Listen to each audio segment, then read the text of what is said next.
You're locked into Faith Under the Lights, the podcast where we spotlight athletes who are unashamed of the gospel and living boldly for Christ. I'm your host, Nolan Valenti, and together we will dive into powerful testimonies and stories of faith, courage, and perseverance. If you're ready to be inspired and challenged in your own walk with Christ, then you're in the right place. Make sure to like, follow, and share this podcast so others can hear these incredible stories of faith in action. Faith Under the Lights. Let's get started.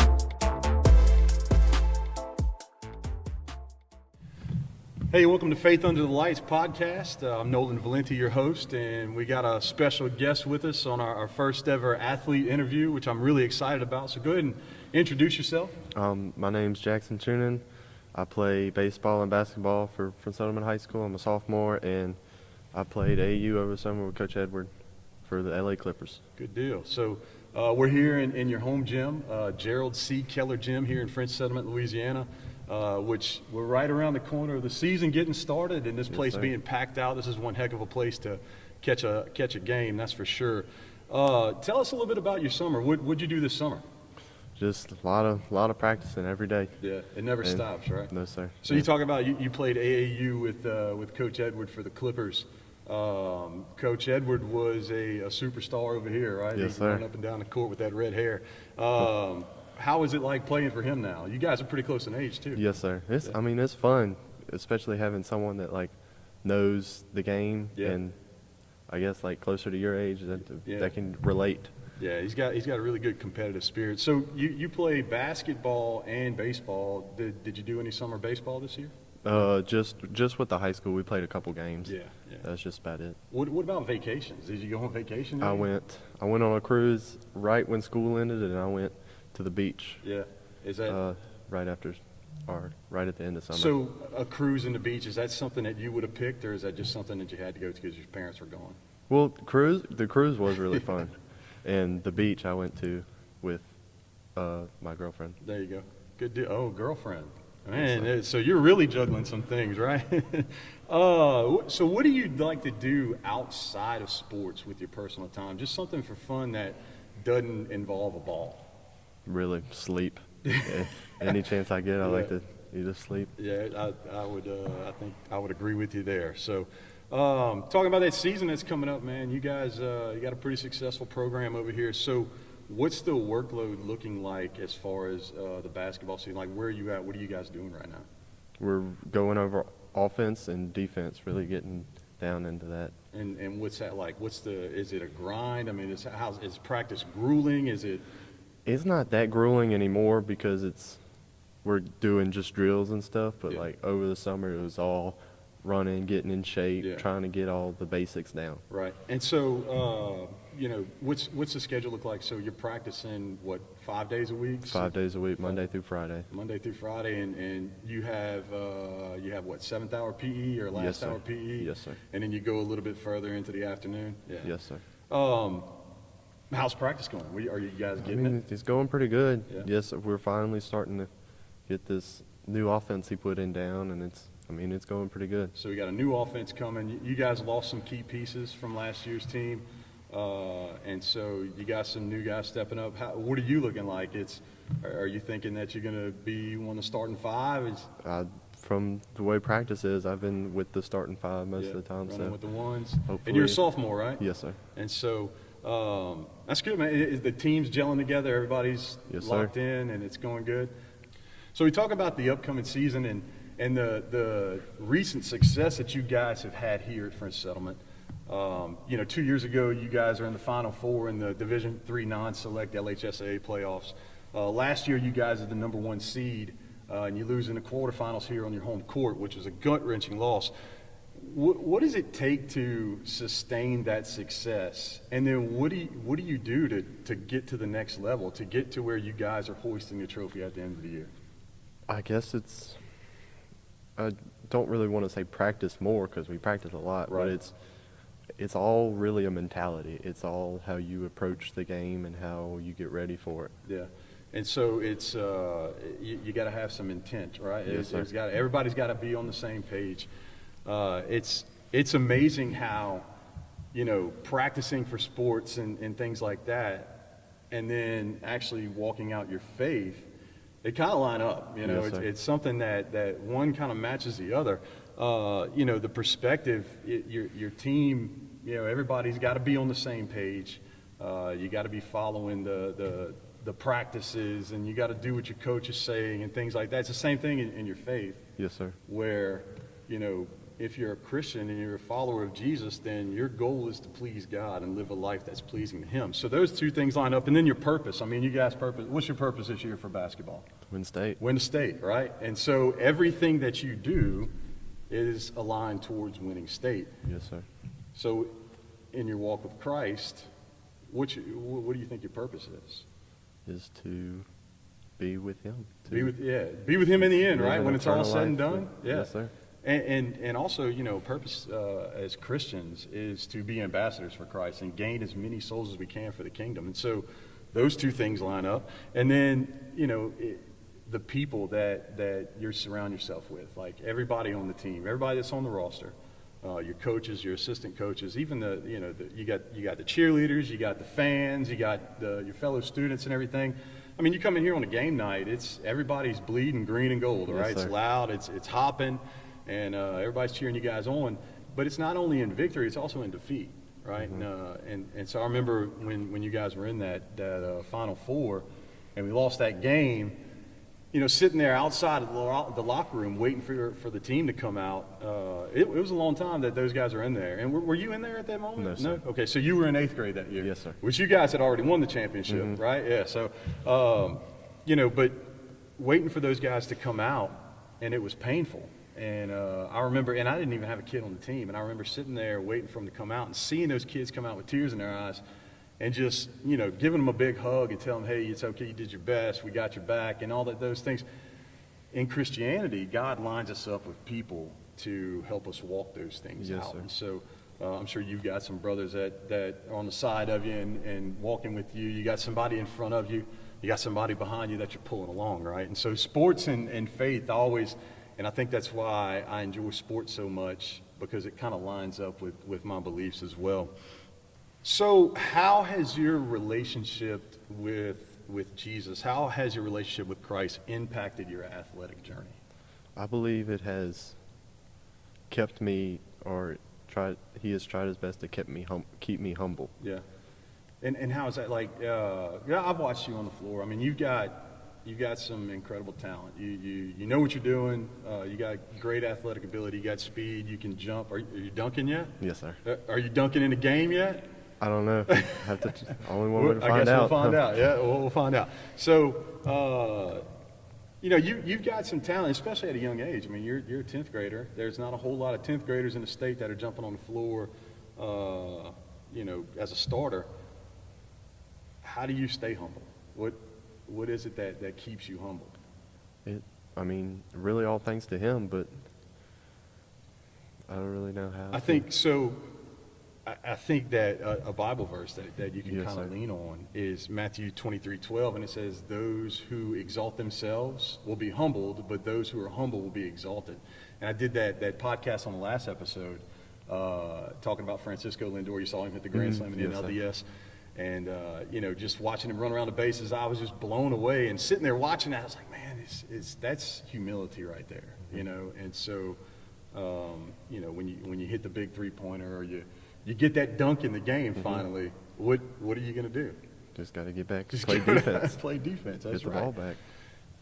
So let's talk about this Prep Hoops thing. So Prep Hoops has you ranked 10th overall in the state of Louisiana, and then the 5th overall small forward for the class of 2027.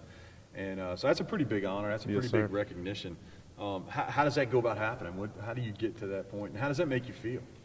I mean, so you start off, you got to go to the camps and stuff too, and then they evaluate you there. But it does have a pretty good feeling to know Yeah. that you're 10th in your class. Yeah. So when you talk about they're evaluating you, are they watching live games? Or are you doing drills, or is it a mix of both? How's that go? It's a mix of both. At the camps, you'll do drills and then other stuff, and then at the end, you'll do like games. And so are they paying attention to you just on the AAU circuit, or is it AAU and what you're doing in school ball too? In school ball too, So because it's they'll both. go look at your huddle and pull up all you'll watch like full games and stuff. Yeah. Well, good. So you don't have a whole lot of tape laid down for your high school games, right? Because you hadn't. I mean, last year you were a freshman, and there wasn't a whole lot of stuff Yes, that sir. you put. I mean, you got into games, but so this year you'll be able to put some more. So Yes, sir. you know, if you're doing pretty good if you're already ranked 10th in the Yes, sir. in the state for your class and then the 5th small forward. So what is your go-to Bible verse? Colossians 3:23. Colossians 3:23. Yes, And what sir. does that say? It's whatever you do, do it with all your heart as working for the Lord, not for human master. And so how did that become your favorite Bible verse? How did that become your go-to verse? My dad has always wrote it under the cap of my hat Yeah. since So when you were playing I baseball, was 8 years old. yeah, Yes, sir. your dad would take that and he'd write. That's awesome, man. What did that do for you? Like when you break down that verse, what does that translate to you? Like how do you apply that to real life? Like, so everything you do should be for Him. Mhm. Like, don't do it for yourself. Don't do it for anybody else. Do it at the best of your ability for Him. Perfect. Yeah. And so if you do that, if you do everything to the best of your ability and you're doing it for God, what happens when you fail? Then He's going to pick you right back up. He's going to pick you right back up. What if you're doing it to please the people in the seats and you fail? Then everybody in the seats is going to look down upon you. They're going to look down upon, and then their opinion matters, right? Yes, sir. Right then, their opinion matters, right? And so if we're doing it for man, because we're going to fail. We're never going to get it perfect. We're Yes, never sir. going to get it 100% right. And so when we do fail in life, if we're doing everything for God, then the opinions of everybody else, they don't even matter. Right? Yeah, it's just His opinion that matters. Think about this. Because I've been around and I've seen, this community, French Settlement, and this is one of the reasons I love living here so much, is everybody's really tied in right here. And you got a lot of people that they went to school here, now they're raising kids that go to school here.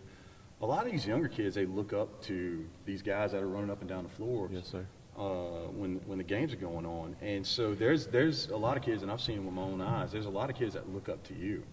And so what is it, what kind of message are you trying to send? How are you trying to,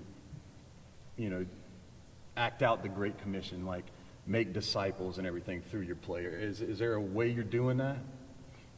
Like, just by trying to stay humble, There you go. I guess. Just humility. Yes, sir. That's perfect. Because they're looking up to you, man. They really are. And, Yes, and so you've got a decent platform here, right here in this little small town. It's like there's a lot of kids that are looking at you because you're really good at basketball. Yes, sir. And so there's a couple different ways you can go. You can not be humble, and you can exalt yourself, and they'll see that, and sometimes they might gravitate towards that. But what if you are the only example of Christ that they get to see?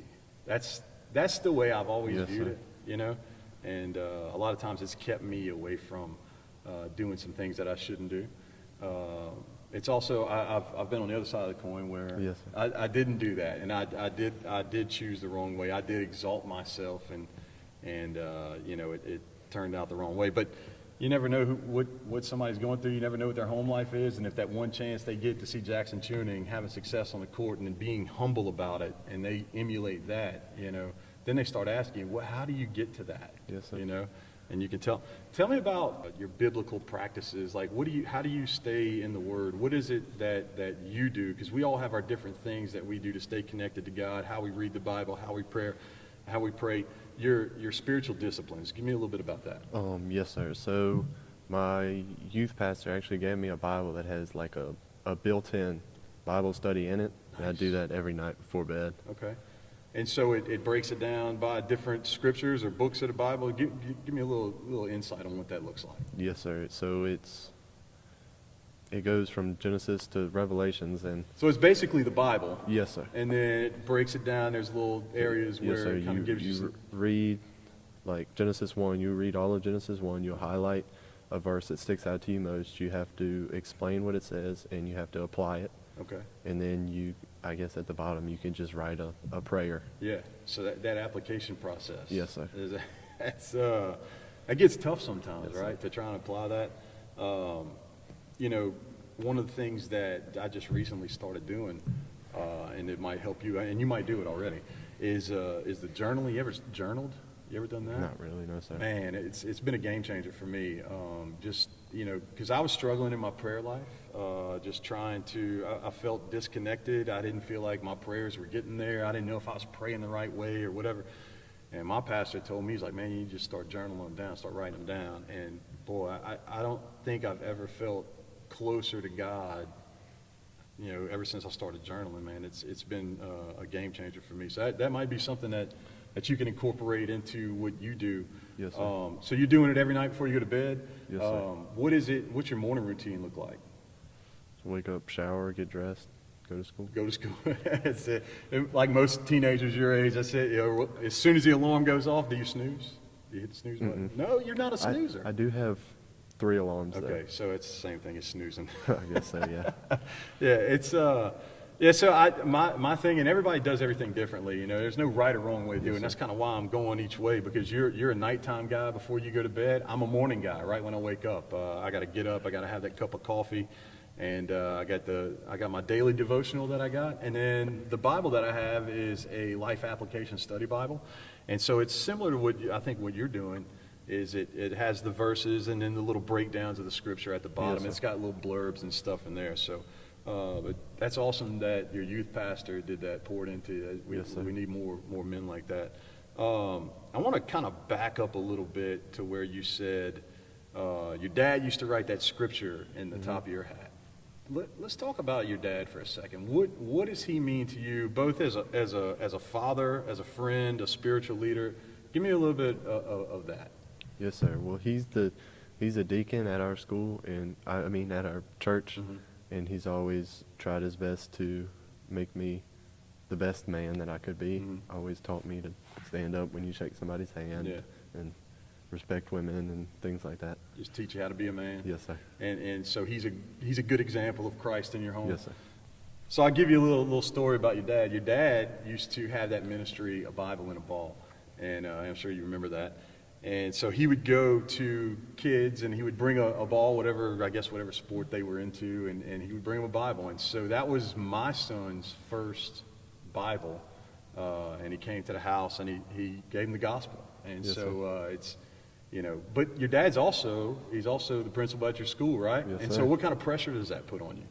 Is there any pressure? Not really, because Yeah. I mean, it's not like I act up at school or anything. Yeah. So. Well, you can't, because Yeah, right, your dad's a because principal. yeah, yes, sir. And your mom's also a teacher? Yeah. Right and so across the street at the elementary, she at the elementary teaches school. Okay. 6th grade, and All 5th right. grade. Actually, your mom was my son's teacher. So you grew up in a house of educators. Yes, sir. Grade point averages up there? I think I got like a 3.8, 3.9. Okay, so that's we're doing it. All right. And they would probably tell you that you got a little room for improvement, right? Yes. It's never good enough. You got to keep going higher, right? Yes, sir. What's your plans when you get out of high school? What's it look like? Hopefully I can go play ball somewhere. And what about on the education side? What do you want to do with, you know, say for instance, Jackson Chewning doesn't make it to the NBA and he's got to actually go out there and earn a paycheck. What's that looking like for you? I really like to go to college for either like business or like stay around sports and do like sports management or administration or something like that. That's awesome.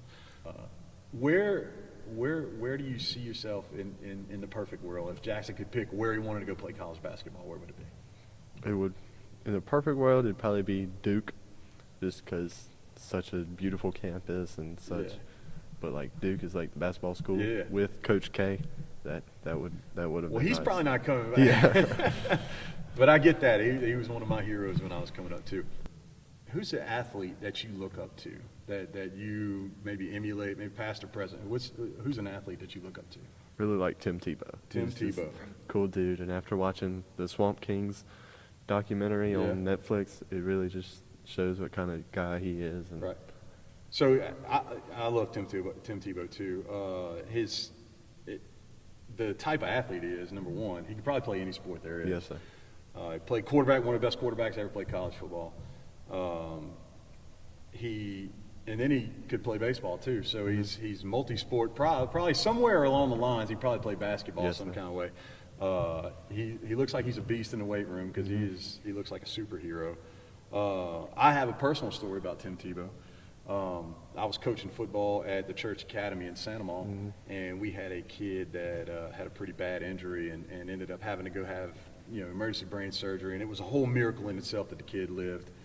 But his favorite athlete was Tim Tebow. Yes, sir. And we found out that Tim was his favorite athlete, and so we started messaging all kind of people that were related to Tim, his sisters, his brother. We messaged Jesse Palmer on Instagram, and he answered us. Within 5 minutes, he answered us. And I told him to say, hey, look, we got a kid that's hurt. His favorite athlete's Tim Tebow. His kid's in a dire situation. Would you just ask Tim to pray for him? Within 3 hours, he messaged us back, Tim Tebow. Sir. I think he was in the middle of spring training baseball practice, and he took a break, and I guess he found out that we were trying to get in touch with him. He called the kid's mom, and he said, stay in touch with me. I'll be praying for him. When he gets to where he can talk, I'd love to talk to him. And he never had any doubt in his mind. He knew that this kid was dying, and he knew this kid was going to make it. And so when Jonathan woke up, he called him, and they developed a relationship. And Tim flew him out to Atlanta, took him on a shopping spree and all kinds of stuff. Just a really good guy. So, yes, sir. When you say Tim Tebow, that story always comes back. That's one heck of an athlete to emulate. Because he's doing it on both sides, right? Yes, athlete, and then what he's doing with his career now. He's doing incredible things now. So, talking about game day is coming up. What's your ritual? What's your game day ritual? Something that Jackson Chewning has to do every game. I have to drink a Monster Energy drink, and I have to take a shower before every game. In that order? Well, I take a shower, and then I get one on the way to the game, or grab one at the house and drink it. All right, so you take a shower at home. Yes, sir. And then what's the shower do for you? I don't know. It's just something I've always done since 8th grade, and It's worked. We won, and so I just kept doing it. Yeah. I had a teammate that he would wear the same underwear to every game. Now, hopefully, he would wash them, but he would wear the same underwear. So the shower before the game, so we know that you're clean. So yes, when you're banging down there in the paint, you're brushing up against somebody, you don't stink. They do, you don't. And then you got a Monster Energy drink. Yes, sir. What does that do for you? It's just the blood flow. Yes, sir. I guess. Do you have a particular flavor? Not really. No. Let's jump a little bit over to baseball. You're a basketball player, and you guys are in the middle of basketball, but you guys got a pretty successful baseball team over here as well. And so, give us a little insight on baseball. Like, how are you involved with the team? What position you play? Give us a little bit of that.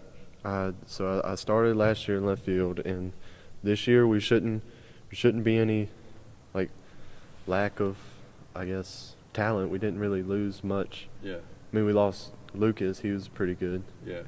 But because you guys didn't have a lot of seniors last year, sir. right? And so you get just about everybody back. Last year, you guys get to the semifinals. Yes, sir. And who do you play in semifinal? We played Mangum. And tell me a little bit about that. How does that feel? Because you're related to, in basketball, you guys are #1 seed, and you get to the quarterfinals and you lose to Donaldsonville in a heartbreaking loss on your home floor. And then you get to the semifinals and you're one step away from the state championship game, and you guys lose there. And what was the score of that game? I think it was 4-2, 4-1, something like that. Pretty close game. Yes, sir. And so, give me a little rundown on that. Like, how does that feel? What did that make you feel like? One thing I remember is it made my face tingle really bad. Yeah. I never had that feeling before. It just made it tingle really bad. I got a little dizzy. Yeah. And that was just about it. Kind of hit you right there in the heart. Yeah. Yes, sir. And so what is a loss like that? What does it drive you to be now? What has it done for you as far as, and I know you guys are in basketball mode right now, but is there any baseball preparation that's going on where you're kind of putting a little bit of focus on maybe swinging the bat or anything like that in all season? A lot of trying to fix my batting stance. Yeah. A lot of hitting. So how did you do in that semifinal game at the plate? I went 0 for 3 with 3 strikeouts. 0 for 3. So my mindset is pain has always been the greatest teacher for me. Whether it be self-inflicted pain or just pain that just comes from out of nowhere or whatever, it's always been the greatest teacher for me. So going 0 for 3 in a semifinal game that you guys lose, probably feeling like maybe you didn't carry your end of the weight, right? That can push you to be greater. I always think about Michael Jordan, how he always talks about how he got cut his freshman year of high school, and then look at him, So you might go on to be the greatest baseball player ever played a game. Are you looking forward to this season? Yes, sir. What's some things that you're looking forward to this year in baseball? Are you pitching or anything like that? Yes, sir. Yeah, so you maybe get some mound time. Did you get a lot of mound time last year? I got some, but we had a lot of pitchers last year. Yeah. So.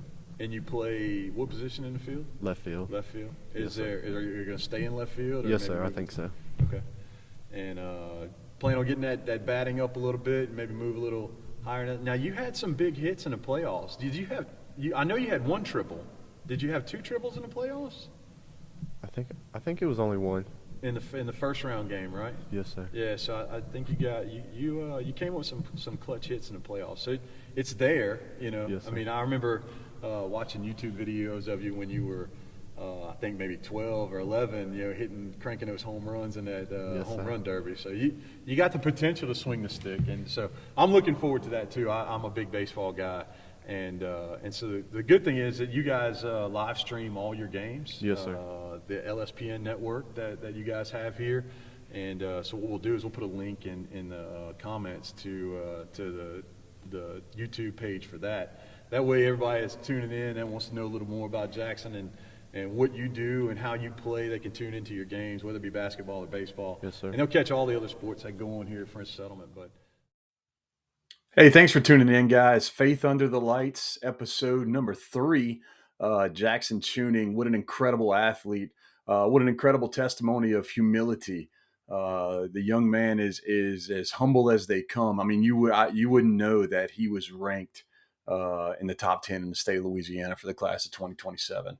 He gets it done on the court. He's living out his faith on and off the court, and also on the baseball diamond. So a great leader on his team, and a lot of good things are definitely coming his way, in the game of basketball. So looking forward to this season for him and what the future holds, and just continue to do your thing, Jackson. I'm proud of you, man, and I can't wait to just watch you blossom out there on the court and also off the court, man. So just keep doing what you're doing, brother.